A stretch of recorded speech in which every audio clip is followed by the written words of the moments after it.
RPF constable, তার RPF constable exam এখন চলছে। আমার 9 তারিখে ছিল, এই 9 তারিখ যেটা পেয়ে রয়েছে। তো আমি কিছু একটা জিনিস বলবো, যাদের পরীক্ষা আগামীতে আছে তারা যদি এটাকে ফলো করতে পারো তো 5 থেকে 10 নম্বর কনফার্ম তোমাদের বেড়ে যাবে। আমার পার্সোনালি বেড়েছে, আমি এখান থেকে পেয়েছি। তাহলে পুরাটা দেখো, তুমি পেয়ে যাবে। 1 নম্বর দেখো, ডেটগুলো অনেক কম আছে, শিফট অনেক কম হয়েছে, কম দিনের মধ্যে পরীক্ষা শেষ হয়ে যাবে, ক্যান্ডিডেট খুব কম পরিমাণে অ্যাটেন্ড করছে। 60% প্রায় প্রায় অ্যাটেন্ডেন্স আছে। আর ইয়ার মাঠটা অনেক বেশি টাফ। তার মাঠটা টাফ হওয়ার জন্য কী হয়েছে যে ইয়ার কাট অফটাও কিন্তু তুলনামূলক কম যায়। এবার যে জিনিসটা তোমাকে হেল্প করবে সেই জিনিসটাতে প্রথমে চলে আসে। দেখো সিলেবাস সবাই জানো যে 50 নম্বরের জিকে আসবে, ম্যাথ আর জিআই মিলে করে আসবে তোমার 35, 35, 70।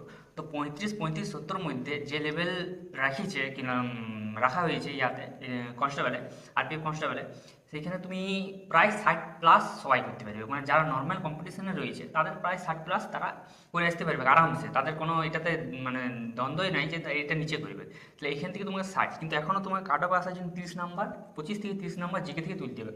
এবার জিকে শিফটটা এরকম যে 3টে শিফট রয়েছে, 3টে শিফট রোজ হচ্ছে, তো 3টে শিফটেই 3 রকম পড়ছে, একটা সহজ, একটা মিডিয়াম আর একটা টাফ। এবার কোনটা ফার্স্ট শিফট যদি সহজ এসে যায়, সেকেন্ড শিফট টাফ এসে যাচ্ছে, থার্ড শিফট মিডিয়াম এসে যাচ্ছে, এরকম আসছে। তো এখন পর্যন্ত দেখবে স্টাডি ফর ইউ, আমি লিঙ্কটা দিয়ে দেবো, হিন্দি চ্যানেল ওটা দেখবে। এই চ্যানেলে কী করেছে এখনো পর্যন্ত যে যে ডাটাগুলো এখনো পড়ে আছে সে সব ডাটাগুলো অ্যানালাইজ করেছে। সে অ্যানালাইজ করার পরে এখানে তুলে ধরেছে প্রশ্নগুলোকে, যে কোন কোন প্রশ্ন কোন কোন জায়গা থেকে পড়েছে। যদি তুমি একটা ভিডিও আছে, ভিডিওটা যদি তুমি দেখে নাও, তাহলে তুমি এইখান থেকে এই ভিডিওটা থেকে 3 থেকে 4 নম্বর তুমি কনফার্ম পাবে। আর যে যে জায়গাগুলো তোমাকে পড়তে হবে সেই জায়গাগুলো আমি বলে দিচ্ছি, পড়ার আগের থেকেই পড়ে আসো আমি জানি, শুধু রিভিশন দিয়ে রাখতে হবে। যদি রিভিশন দিয়ে যাও তুমি কনফার্ম এই জায়গাগুলো থেকে পাই যাবে প্রশ্ন। দেখো প্রথমে বলি যে পলিটি থেকে কিন্তু 5 থেকে 6টা প্রশ্ন থাকছে, এটা তুমি শিওর ধরে দিতে পারো। 50-এ 5 থেকে 6 নম্বর পলিটি থেকেই পড়বে। আর্টিকেল, সংবিধান সংশোধন এবং মৌলিক অধিকার আর ডিপিএসপি, যদি এই 4টা করতে পারো এখান থেকে তুমি প্রশ্ন পেয়ে যাবে। তারপরে ইতিহাস, 1957 যে ক্রান্তিটা হয়েছিল মহাবিদ্রোহ, সেই মহাবিদ্রোহটা তোমার পড়ে যেতে হবে। আর মোগল, এখান থেকে 2 থেকে 3টা নাম্বার। জিওগ্রাফি দুটাই পড়বে, বেশি পড়া জিওগ্রাফি থেকে বেশি প্রশ্ন আসে না, একটা পড়ে যাচ্ছে কখনো কখনো। পরিবহন এবং নদী। ইকোনমিক্স থেকে ফিফথ ইয়ার প্ল্যানিং যেটা রয়েছে, পঞ্চবার্ষিক পরিকল্পনা, পুরো এখান থেকে প্রশ্ন থাকবে কে, তুমি বলে দিতে পারো প্রতিটা শিফটে আছে থাকবে কি, পুরো পঞ্চবার্ষিক পরিকল্পনাটা তুমি করে নেবে। ফিজিক্স থেকে পদার্থবিদ্যার যে চ্যাপ্টারটা রয়েছে সেই চ্যাপ্টারটা পড়ে নেবে, এখান থেকে একটি করে প্রশ্ন থাকছে। বায়োতে ভিটামিন এবং সেল, ভিটামিন আর কোষ, এই দুটো চ্যাপ্টার।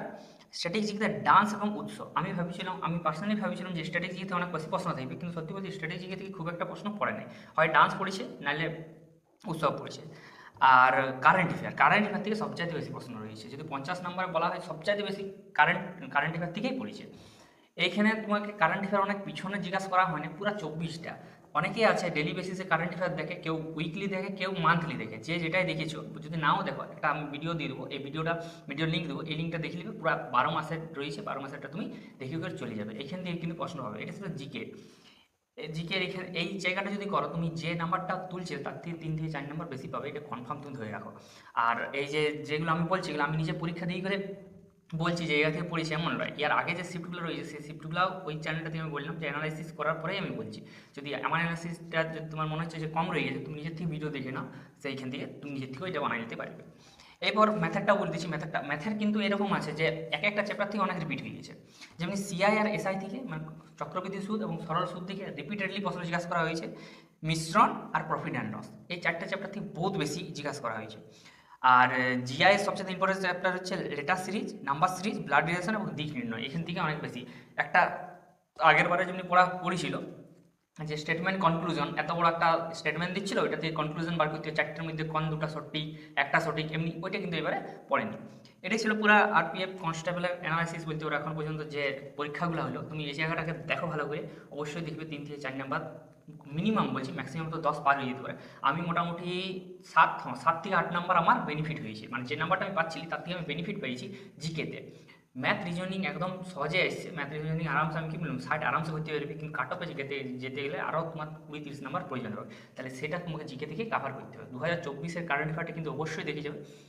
আমার মতে পরীক্ষা খুব একটা জটিল হচ্ছে না, খুব একটা সহজ হচ্ছে না, এটা ঠিকঠাক হচ্ছে। মনে হবে এখানে কাট অফ কমেই যাবে, বেশি যাওয়ার কোনো চান্স নেই।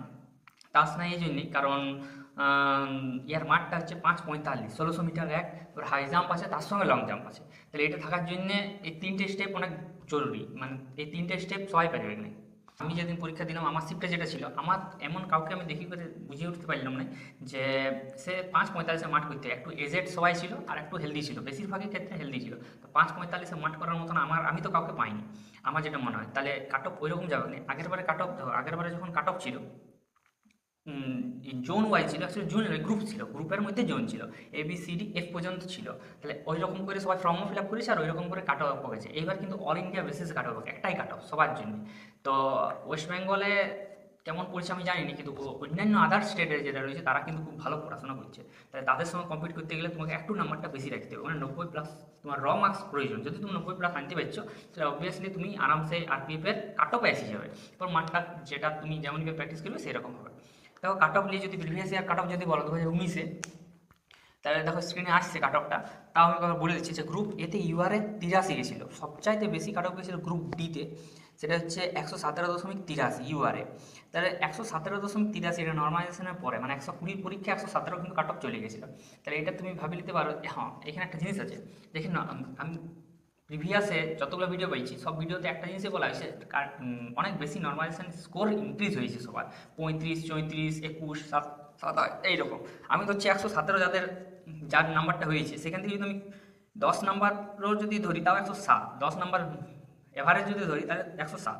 তখন জোনগুলোকে আমি এভারেজে যদি আনি, UR এর এভারেজ দাঁড়াচ্ছে ABCDEF, এই জোনগুলো রয়েছে 5টা জোন, 6টা জোন। তাহলে এই 6টা জোনের যদি আমি এভারেজ বার করি UR এর, তাহলে UR এর বার হচ্ছে 94.8, OBCর বার হয়েছে 89.2, SCর বার হয়েছে 75 আর STর বার হয়েছে 72। EWS এর কিন্তু আমার জানা নাই, দেওয়া ছিল না এখানে ওয়েবসাইটটাতে, কিন্তু এটাই দেওয়া ছিল। তাহলে একটা জিনিস তুমি দেখে নেবে যে গড়ে কিন্তু এটা চলেছে, জোন ওয়াইজ আলাদা আলাদা হয়ে গেছিলো কিন্তু গড়ে এটা হয়েছে। তাহলে UR যারা রয়েছে তাদের 94, তাহলে এটা প্রিভিয়াস কাট অফ, ভ্যাকেন্সিও বেশি ছিল আর কাট অফটাও কিন্তু একটু বেশি।